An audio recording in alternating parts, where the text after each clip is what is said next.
Spoiler warning. This video contains major spoilers from House of the Dragon and George R.R. Martin's Fire and Blood. If you haven't caught up and want to avoid knowing who lives, who dies, and how the skies above the God's Eye became a graveyard of dragons, now's your chance to click away. For everyone else, let's dive in. Have you ever seen hatred so personal that it stops being about winning and becomes about destroying one person at any cost? That's exactly what happened above the God's Eye. Two of the most dangerous men in Westeros, Aemond Targaryen and Daemon Targaryen, took to the skies not just to fight a war, but to settle a vendetta. By the time it ended, the lake had claimed dragons and men alike. But how did it all come to this? Why did two blood-bound warriors let their rivalry turn into such a deadly duel?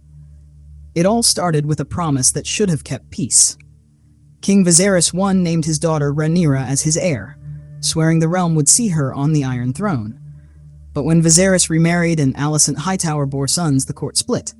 The Blacks backed Rhaenyra, and the Greens backed Aegon. What should have been a political disagreement became a family war. Cousins fought cousins, dragons burned cities, and the skies themselves turned into a battlefield. Rhaenyra's claim was strong by law and blood, but the lords of Westeros were hesitant. A woman on the throne was unthinkable for many, and that hesitation quickly turned into outright rebellion when Aegon II was crowned in secret. The Blacks refused to bend, the Greens refused to compromise, and the realm fractured like glass under pressure. Every Targaryen dragon became a weapon, and every dragon rider a symbol of deadly intent. Aemond One-Eye was no ordinary prince. He was fearless, clever, and ruthless, riding Vhagar, the oldest and largest dragon in the world. Vhagar had flown in Aegon the Conqueror's war, burning Harrenhal and conquering kingdoms. She was not just a dragon, she was a legend, a living weapon, a flying fortress with fire in her throat. Aemond used her ruthlessly, flying from castle to castle, leaving smoldering ruins in his wake. But his ambition, his cruelty, and the personal way he hunted the Blacks made enemies, especially Daemon Targaryen. Daemon, Rhaenyra's uncle, and later her husband, was no less dangerous. Bold, unpredictable, and cunning, he rode Caraxes, the Blood Wyrm. Caraxes wasn't as massive as Vhagar, but he was fast, deadly, and almost impossible to pin down in combat. Together, Daemon and Caraxes were a storm in the sky, a living hurricane of rage and steel.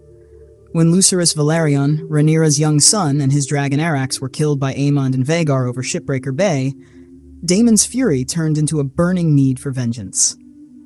The perfect opportunity for confrontation came at Harrenhal, the blackened ruin on the edge of the God's Eye Lake. This fortress had always been a place of misfortune and blood, and now it would witness one of the deadliest duels Westeros had ever seen. Daemon knew that Aemond would never forgive personal slights, and Aemond's arrogance made him predictable. For days, Daemon waited. He sent a short, chilling letter to Rhaenyra, warning that the war might soon be shorter by one prince. Then one misty morning, Caraxes leapt into the sky.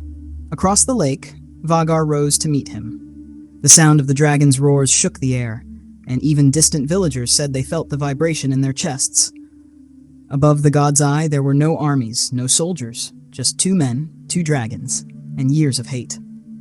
Vhagar was enormous, every flap of her wings sending waves across the lake. Caraxes was smaller but more agile, twisting and darting like a living spear. As they clashed, fire met fire, claws met scales, and the wind itself seemed to scream. Their first pass was chaos. Vhagar lashed out, tearing at Caraxes' wing. Caraxes struck back, sinking his teeth into her armored neck. Smoke and shadow filled the sky, and the sun was blotted out by wings and fury. Daemon didn't just want to kill Aemond, he wanted it personal. As the dragons locked in a deadly spiral, Daemon leapt from Caraxes onto Vhagar's back. He landed with the precision of a predator and drove his sword, Darksister, through Aemond's blind eye. The prince never had a chance. The two dragons, locked together by fate and violence, spiraled down into the God's Eye. Caraxes managed to drag himself to the shore, dying from wounds that would have killed a lesser dragon instantly. Vhagar sank into the lake, Aemond still fused to her in death. And Daemon? His body was never found. Some say he drowned, others whisper he survived, swimming away to disappear into legend. The consequences of this single fight were immense. The Greens lost their strongest weapon, the most terrifying dragon rider, and the morale of their forces dropped. The Blacks lost one of their most daring commanders, leaving Rhaenyra without the storm she needed. This battle was not just about dragons or princes. It was about tipping the balance of an entire war. Every lord, soldier, and dragon was affected. The skies were safer for a while, but only because two of the deadliest players were gone. But there's another side to this story. What this fight says about human nature. The war above the God's Eye wasn't just strategy or bravery. It was personal. It was rage and revenge embodied in fire and blood. Both men had lost family, friends, and trust. Both men had seen the world crumble around them. And in the end, the duel was less about politics and more about settling scores, proving dominance, and leaving a mark on history that no one could ignore. The battle is remembered not just for the spectacle, but for its brutality. Villages burned, families were torn apart, children were orphaned, dragons fell from the sky. It shows how deeply personal grudges can warp a war, how a single rivalry can send ripples across the realm, changing the fates of thousands. Even centuries later, storytellers recall the horror of seeing fire and shadow fill the skies above the God's Eye, and how the water swallowed the dragons whole.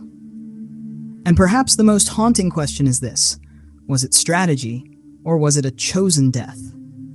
Daemon had nothing left to fight for but vengeance. He lost his brother, his wife, and his allies. Maybe he wanted one last act of defiance, one last mark on history before disappearing. Aemond, driven by pride and fury, may have been hunting his own death all along. And so they met, in a place steeped in tragedy, and fell together into legend. The battle above the God's Eye didn't just end with two men dead. It shifted the dance of the dragons forever. The Greens became more cautious, the Blacks more desperate. Lords weighed their loyalties carefully. The war would rage on, but it would never be the same. And in the silence after the roar of dragons, the lesson is clear. Hatred makes even the noblest causes deadly. Personal grudges can change history, one choice at a time. So what do you think? Did Daemon truly die that day? Or could he have survived and disappeared into history? Let me know your theory in the comments.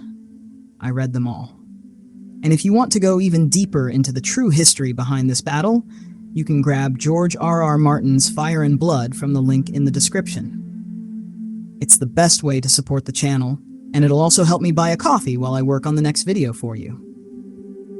You've been watching The Story Chamber, where every battle has a story, and every story leaves you wondering what's still hidden in the shadows. Subscribe for more, and I'll see you in the next one.